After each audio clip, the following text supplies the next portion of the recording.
Hi, Algebra 1. We're going to be on page 99 in your book. So let's find your first slide. So we're going to be getting to solving this. I mean, we did this by factoring, and we've done this by factoring and setting it equal 0. How about when you get to something like this? Okay, it won't factor. So how do you think you might get about this? So the first idea is we need to get it equal to 0. And then check to see if, if we can factor. If we can't factor, then we have to kind of go through the problem to see if we can solve it another way. So you remember that whole square root sign, okay? So there's going to be two answers. Now watch carefully what we do. So I can't really factor this problem. What do you think would happen if I were to add 32 to both sides? Those cancel out, and so I get this. Do you agree with that? From there, I'm going to divide both sides by 2 because I'm trying to get x all by itself. I have x by itself, but it's x squared right now. So how to undo x squared? What I'm going to do is I'm going to take the square root of both sides. So the square root of x squared is just going to be x. The square root of 16 is 4. Because I took the square root of both sides, I'm going to list plus and minus. So I have two answers here. I have x equals 4, and I have x equals negative 4. And you can shorten this by just putting plus or minus 4.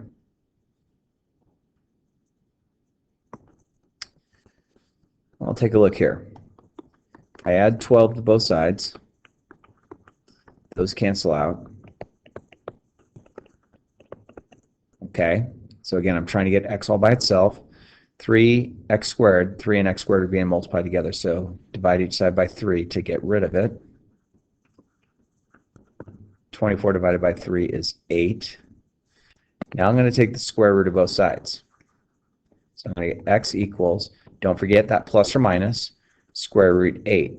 Well, from previous sections, we tried to break this down. So let's take over here, let's go square root 8. That's the same thing as 4 times 2. Well, what's the square root of 4? Yeah, it's 2. So I get 2 square root 2. So I'm going to replace this 2 square root 2 with the 8.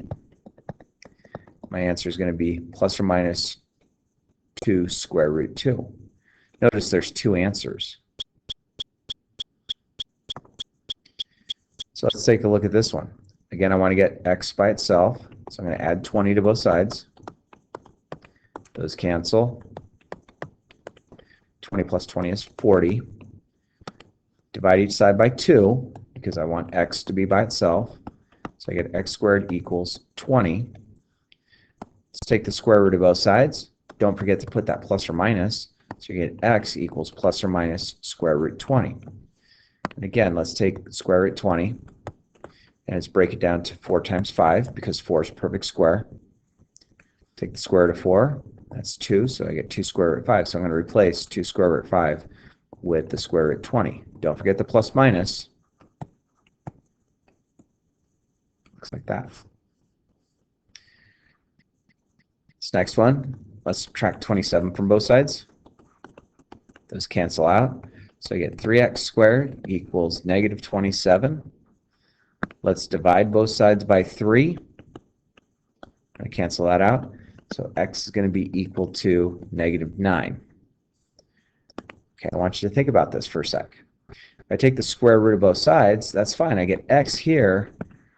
But what two numbers, the exact same number, could multiply together to give me negative 9? And in this case, there is no real solution. Real refers to the real number system. We can't take the square root of a negative number and get a real answer out of it. And a real is referring to the name of it. Okay? So I want to walk through a couple of the problems on the homework. So I'm on page 101. So let's try a couple more. Let's take a look at, say, number 10. Just copy this straight down on number 10. This one's being done for you. So I'm going to add 24 to both sides. These cancel out, so I get x squared equals 64. Let's take the square root of both sides. Don't forget the plus or minus on the number side. Square root of x squared is x, plus or minus. What's the square root of 64? Yeah, it's 8. There's my two answers. Let's take a look at, go to page 102, and let's take a look at number 15.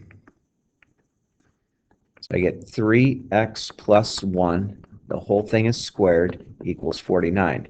Well, we used to multiply this whole thing out, but in this case, I'm going to take the square root of this whole side, and I'm going to take the square root of this whole side. That's going to give me 3x plus 1. Don't forget the plus minus.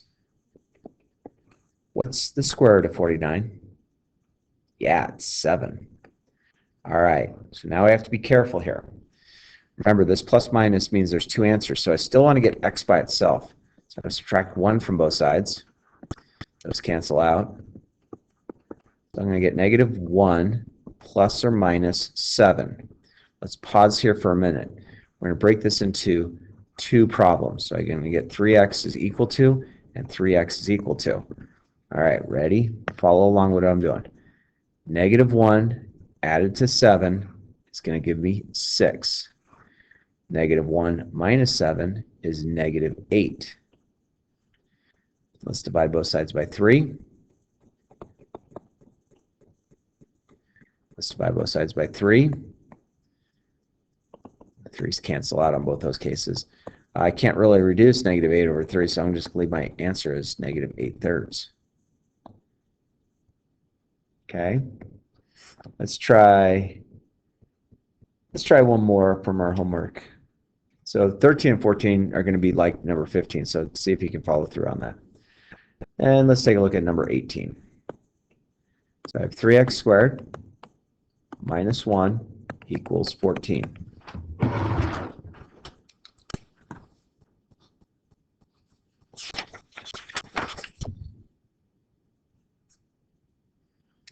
Just go back in my slide real quick, make a note real quick.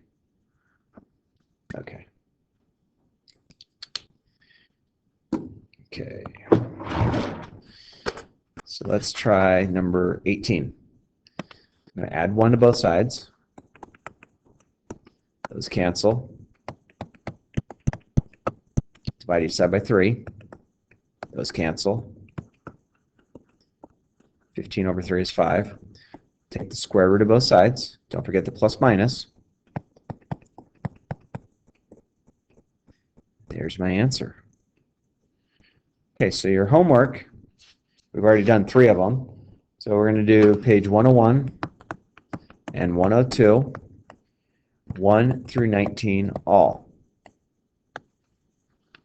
Let me know if you need any help. You have quite a bit of time during the period to work on stuff. I might still be teaching, but I think you can handle it. Ask me if you need help. Problems 1, 2, 3, 4, 5, 6 are what we had been working on. Just break down those roots. And then 7 through 19 are the new idea. Okay? Again, ask me if you need help. I'm happy to guide you through this. Take this opportunity while I'm here to help you with this math. Have a nice day.